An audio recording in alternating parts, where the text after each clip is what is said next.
comment on why they chose to act in such a manner? I have no idea why. My neighbor watched them intently from across the road, binoculars in one hand and rifle in the other. He actually witnessed them going to the bathroom on the back of my building and wish he had had a camera, which would have been a nice photograph.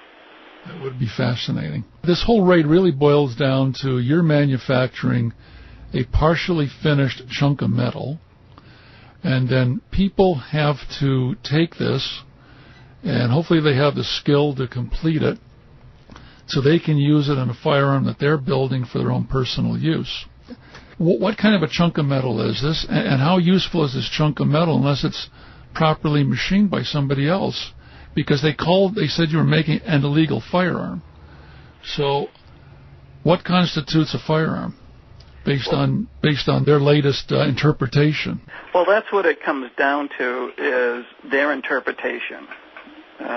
We've known from previous determination letters that they really don't mean much even after they issue one. They have issued several letters claiming that the AR-15 in such a configuration is not a firearm, along with also the 1911s. Yet it's arbitrary. You can send in two 80% frames to the ATF at two different times and get two different answers. One time, one person will look at it and say it's a firearm, and another time another person will look at it and say, no, it's not. So it really doesn't have much of, there's not much determination on that of what constitutes that. But the general rule of thumb that they go by is if it cannot be assembled in any manner and fire a single round, it's not a firearm. So it would take a considerable amount of time depending on your skill level. Of course, my skill level is above the average people who buy these, so it'll take me less time than someone else who would not have my skill level. But still, the AR-15 style rifle, you can't assemble it. You can't put a hammer trigger. You can't put the buffer tube in. You need to drill and tap. I think it's pretty much about 18 or 20 holes in it before it'll work properly. And if you don't do the hammer and trigger hole properly, it will never work because the sear will not engage. So it's not like you just buy something and assemble it, and 10 minutes later you have a working firearm. Most people take an average of, between 20 hours to finish one, to bring it to a 100% receiver. Well, all right, so I guess they have a problem with people, again, doing what is legal based on what's on their website, which they now claim is wrong, but they can't tell you what is wrong or what is right. I guess this is close enough for government work. Right. You think that would be a good way to describe it? Yeah, that would be. Your attorney is Quentin Rhodes in Montana, and I was very curious to see if this will ever go to court. I hope it doesn't in one way, but, in other ways it may be a good thing. I don't know. If it was a good thing, why would it be good? Well, then there would be an actual set of rules that we would all know and that we could just look up and read and say, well, at this point, a chunk of metal now becomes a firearm.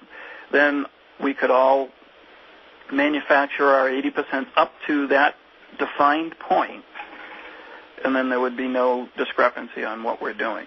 Do you think that the ATF really wants something that well-defined?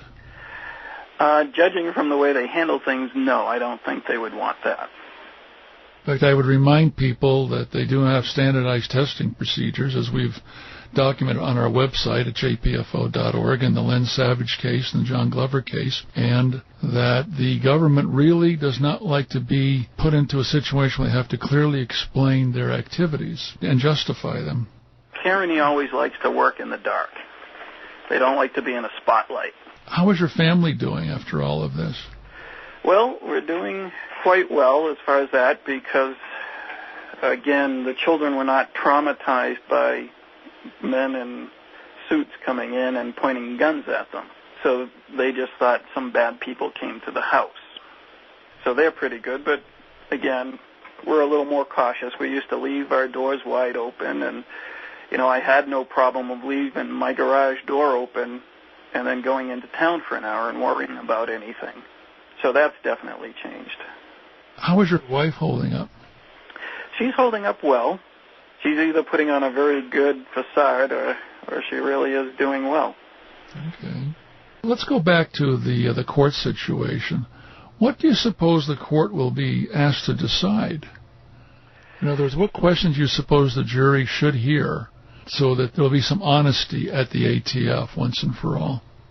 Well, I would think they'd want to know the exact procedure and when the line is crossed between a piece of metal and a firearm. I buy a bar of stock 12 feet long to make stuff. At what point does that bar of stock now become a firearm? And that would be, the key question on that. And do they have such a standard? And if not, why? And why don't they have one? How can you prosecute somebody for making something that nobody knows what it is? So I think to get an honest answer, they'd first have to come up with some kind of standard. Again, the ATF doesn't create law, it's Congress that creates law. So I would assume that Congress would have to go into session and create a law that says, at this point, this is considered a firearm. And then the ATF could enforce that. Well, assuming they're still in business, which I think the American people have to realize this is a rogue agency that should not exist unless they can prove otherwise.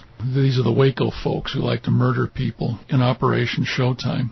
Tell me, you've heard from people around the country now, and what kind of response you're getting or what kind of support you're getting from people who are outraged by the criminal activity of the BATF folks? Well, everybody seems to be very supportive of this. They're all starting to realize that, until this happened, I was pretty much a nobody. And if they can go after me, they can go after anybody. And I think they're trying to start to go after the manufacturers and take them out of the process. That way there's nothing for the retailers to sell. And so people are starting to support. Many of the message boards and blog sites are running stuff. We're getting several people have put up items for auction to help support the legal costs and that. JPFO has donated stuff, and I thank you for that. And Claire Wolf has put up some stuff on her site